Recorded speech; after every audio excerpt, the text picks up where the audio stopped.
I'm sitting here at Little Darling Cafe today. I'm just chatting to Kim Macrae, and thanks, Kim, for having time with you. We had lunch together. We both paid for our own lunch individually. Make a point of that. That's right, no issue there.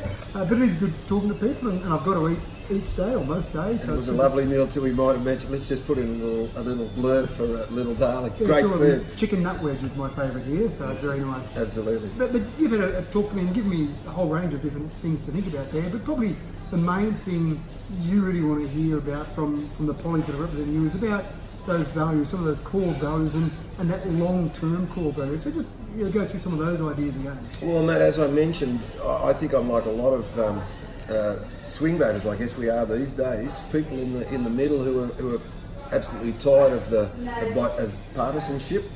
Number one, of so many policies being made absolutely just dependent on what their supporters want or what the lobbyists want. So it's about honesty, the fact that you're an independent and you're not getting donations, you're running this. It's about public service, it's about being actually interested in what the electorate wants. We want honesty, we want people that aren't just beholden to a party and thus to their lobbyists. We want people who can actually make decisions that are for the long-term benefit of the community, for our families. Like sustainability, we use that word, sustainability, the environment, all those things need to be addressed. And I think you're right. I think sustainability is sometimes thrown around as a real buzzword, but we don't often see a lot of meaning behind it. No, we don't. I mean, let's take coal seam gas, which we did talk about it for a while. I mean, I was happy to hear that your stance on that as well. Let's have a moratorium on it until we really can prove that it's not going to do irreparable damage to the environment. I mean, we know that we want jobs. We know that governments need income taxes and all that sort of stuff. We need employment, but not at the expense of, in 20 years or 10 years, we find that suddenly we've got farmland we cannot use anymore, that it's become utterly toxic. So those are questions that I think, certainly I'm interested in. I know lots of other people I talk to all the time are interested in the same stuff. They want politicians who will listen and make decisions that really are about community values. It's not just about money.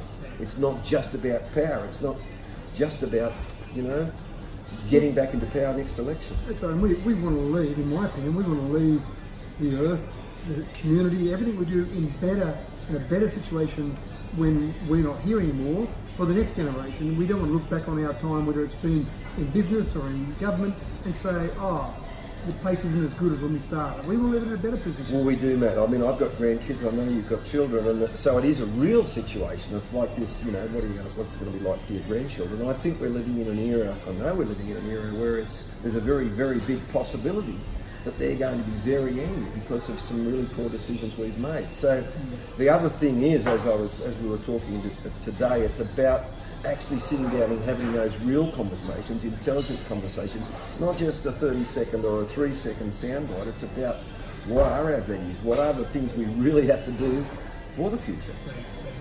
This is what I've done today, is what I do with so many people. I'll probably spend an hour or so here with you, and I love having those conversations. It's not about a 2-minute, hi, how you going? My name's Matthew. See you later.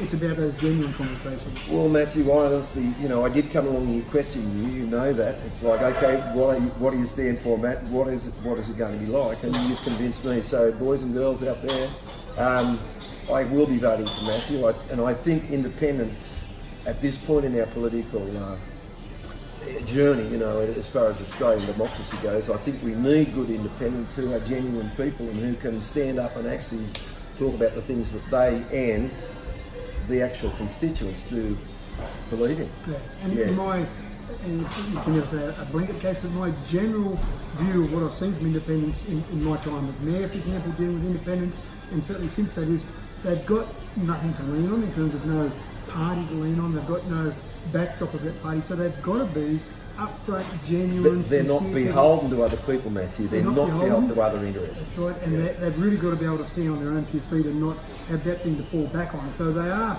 typically, the independents that I've seen in Parliament have always been very impressive individuals. Absolutely. Well, I mean, we all know of those. I mean, I can cite a number, that have been very impressive people. The sort of people we want as our public servants, because that's what you're going to be, buddy.